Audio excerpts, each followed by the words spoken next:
There is this wonderful scene in one of the writings of Plato. I think it's called Symposium, if I'm not mistaken. It's about love. And there are all these like old people sitting and they ask Socrates, can you tell us a little bit about love? And Socrates, he's a chest thumper. Yeah, I'll tell you about love. And then, he stands there and he rails and shouts and screams what love is and what isn't. And man, people are happy because he's inspiring them. At a certain point, Socrates catches himself. He remembers. He says, I'll be right back. And people say, where are you going? I'll be right back. Where are you going? Continue with your talk about love. It's beautiful. I'll be right back. Socrates goes out, finds a corner, it's dark, and he cries for hours. And very much like Jesus in the Garden of Gethsemane, or some garden, he says, Father, forgive me, for I did not know. It's not they didn't know, I didn't know. When people ask me about love, I realized I had been sitting in the corner. I was feeling irrelevant, invisible. I was yearning for someone to ask me a question so I could become visible. And the moment they asked me about love, Socrates came to life. But it was the wrong Socrates. It was the wrong self. Let me go back in there.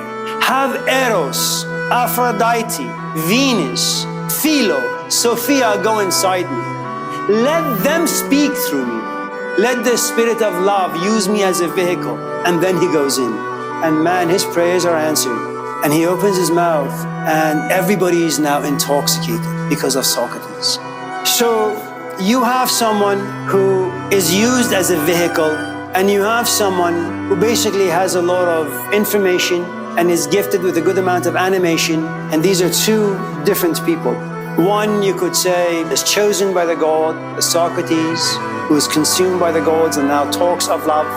And then you have a Socrates who feels invisible, who wants power like all of us. He just wants to say things and have people worship him. You also have a young teacher and you have a seasoned teacher.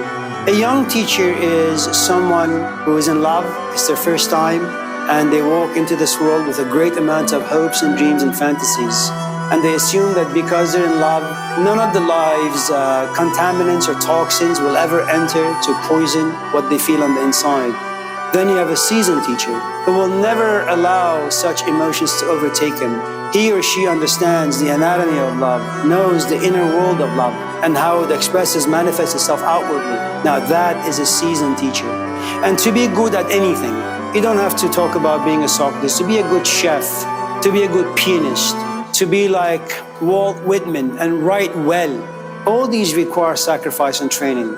And what they all demand is for you not to give up. But for you not to give up means you need to have this passion that every time you want to put your pen down and just walk away, the passion won't leave you alone. And it keeps pushing you and pushing you and pushing you until you attain perfection, according to your capacity. The making of a teacher, I don't really know how they're made. When you say, how do you make a good student? How do you make a good teacher? That's a cultural thing. In other words, because America is a how-to culture, how you make this and how you make that and how you make this other, the assumption is, how do I now make a Jesus Christ?